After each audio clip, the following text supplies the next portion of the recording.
On the night of August 21st, 1968, a quiet road near Florence became the scene of a chilling crime. Antonio Lobianco and Barbara Locci, 32, were driving through the darkness, unaware of the horror that awaited them. In the back seat, Barbara's 7-year-old son, Natalino, lay fast asleep until he woke to a nightmare. The car had crashed. His mother and Antonio lay motionless, their bodies lifeless. Panic-stricken, the young boy stumbled into the night, searching for help. His cries echoed through the stillness until someone finally heard him. Moments later, the police arrived, and what they uncovered would mark the beginning of one of Italy's most infamous mysteries. This is the story of the mysterious killer who targets couples around Florence.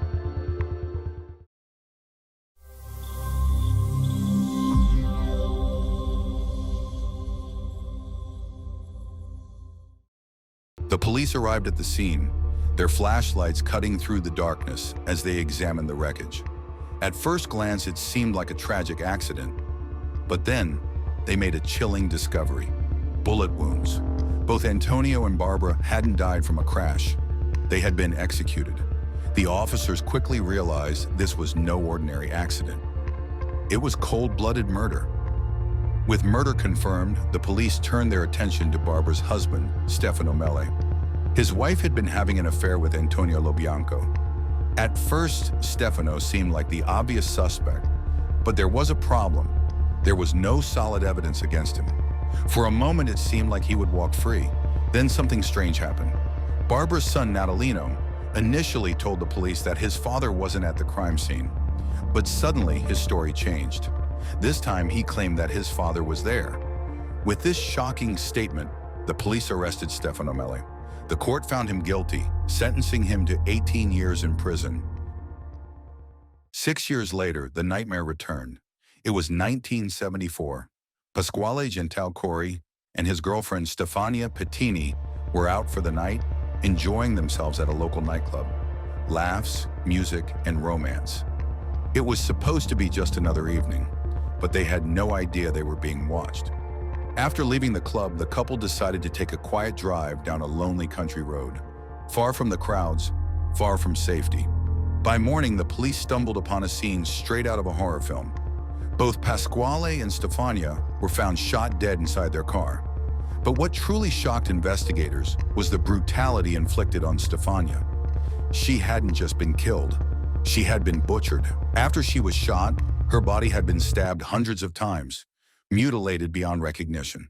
When the police examined the bullets from both crime scenes, the 1968 murders of Antonio and Barbara and the 1974 slaughter of Pasquale and Stefania, they made a chilling discovery. The bullets were identical. This was no coincidence. The same killer had struck again. But there was one problem. Stefano Mele was still behind bars. He had been serving his sentence since 1968.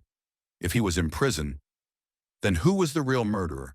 It was now clear. The true killer was still out there, a shadow lurking in the dark, choosing victims and striking without mercy. 7 years passed. The case had gone cold. The city of Florence had almost forgotten the horrors of the past. But in 1981, the nightmare returned. 30-year-old Giovanni Foggi and his fiancée, Carmela Denuccio, were enjoying a quiet evening together. Like many young lovers, they sought privacy on a deserted countryside road, the same kind of place where the killer had struck before. The next morning, the police arrived at another gruesome crime scene, shot dead inside their car, just like before. The same setting, the same brutal precision, and most chilling of all, the same bullets. This was no copycat. The Monster of Florence was back, but this time, his violence had reached new depths of depravity. Carmela's body had been mutilated. The killer didn't just take her life, he butchered her. Her pelvic region had been completely torn apart. The murder was no longer just an execution. It was an act of pure, sadistic cruelty. The city was paralyzed with fear. Who was this monster? And why was he targeting young couples in their most intimate moments? With each murder, the killer's brutality escalated. What started as simple executions had turned into something far more disturbing, a ritual of terror. And then the investigators noticed something else, a pattern. Every set of murders had a gap of 6 to 7 years. Was this a coincidence? Or was the killer following a twisted schedule? Had he been waiting, watching, choosing his next victims with cold calculation? One thing was certain: he wasn't finished, and the worst was yet to come. For years, the killer had waited 6 to 7 years between his crimes. But this time, he didn't wait. He struck again, just 6 months later. The peaceful Tuscan town of Calenzano became the next hunting ground. 26-year-old Stefano Baldi and his fiancée, Susanna Cambi, were enjoying a quiet night together, unaware that a predator lurked in the shadows. And just like before, their car became a death trap. Both were shot and stabbed in a scene eerily similar to the past killings.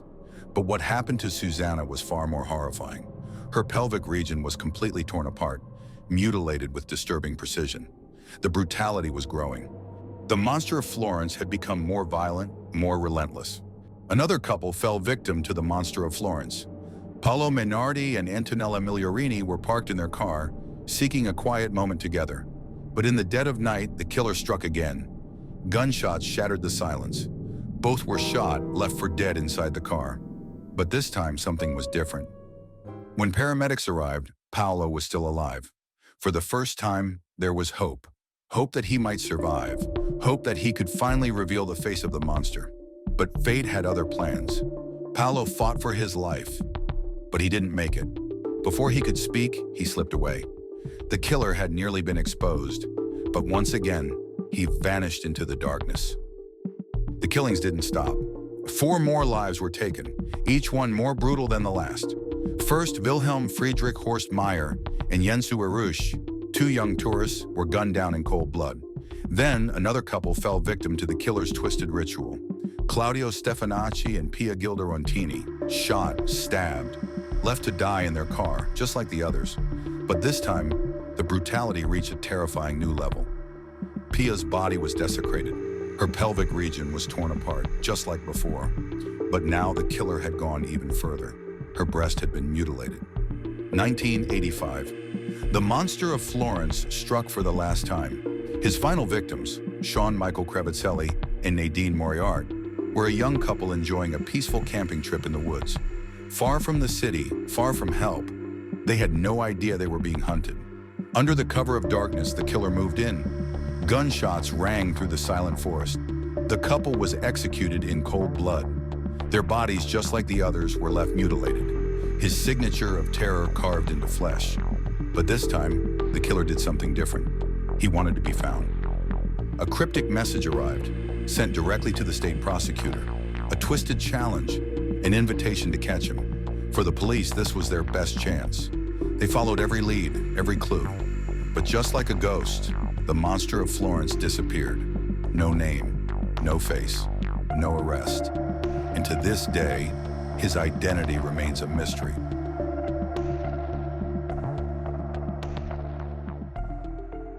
What do you think about this shocking case? Share your thoughts in the comments below. And if you found this case intriguing, don't forget to like this video and subscribe to our channel for more spine-chilling crime investigations.